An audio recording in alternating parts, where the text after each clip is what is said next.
روزنامه‌نگاری خیانت پیشه ناخلف تیشه بر رشه خود میزند. گذشته از این با برادرانش دائما در اضطراب قرار داشته با آنها باری هم دستیاری نکرده است. برادرش الهام سلیمов در صفحه فیسبوک خود نسبت رفتار و کردار و عملهای بدکردارانه و اغواگرانه او نوشته است: تو بدان که محض بیناموسی تو سبب اساسی مرگ پدر و مادرمان شد.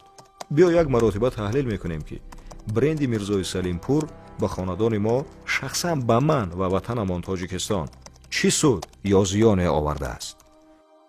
یکم، رحمتی پدرمان اعضای بیوروی ناحیوی حزب کمونیستی بودند و راهبر دویم ناحیه از پشت تو چگونه سرخم بودند. دوم، در بدر خوابگاه‌های دانشکده و دانشگاه‌ها برای زبان تاجیکی به میتینگ برایت گفته گشتی، ولی چرا امروز فرزندان خودت زبان تاجیکی را که زبان مادریشان است نمیدانند؟ سوم، با نوشته‌های اغواگرانه تو ضد راهبریت همان وقته جمهوری پدرمان را از کار راندند. چهارم، در میتینگ 20 نفره بلیت کمسمالیت را سوزاندی، زیرا تو 2 مرتبه با دستگیری همین کمیته کمسمالی ناحیه به استراحتگاه ارتک رفته بودی. پنجم، در روزنامه چراغ روز درباره استاد پدر علاءالدین اوراقوف و جورابک مرادوف مقاله تنقیدی نوشته که آنها دوستان خاندان خاله هم بودند.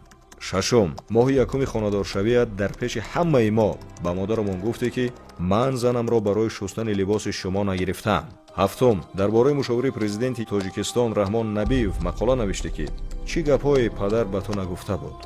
هشتم، در وقت پیدا شدن دو میدان نوشته که مردم کلاب در دست شعار نیست باد اسلام را دارند، حالان که این شعار نبود. دروغ نوشته، یعنی دو میدان را با هم شورانده، 200,000 نفر قربان شد. چرا امروز درباره این عملت نمی نویسه که با اغوای من 200,000 نفر کشته شدند؟ الهام درد و علم زیادی را در این صحیفه نگاشته است، ولی ما با همین اکتفا میکنیم، زیرا در عرفیت میگویند آنچه عیان است حاجت به بیان نیست.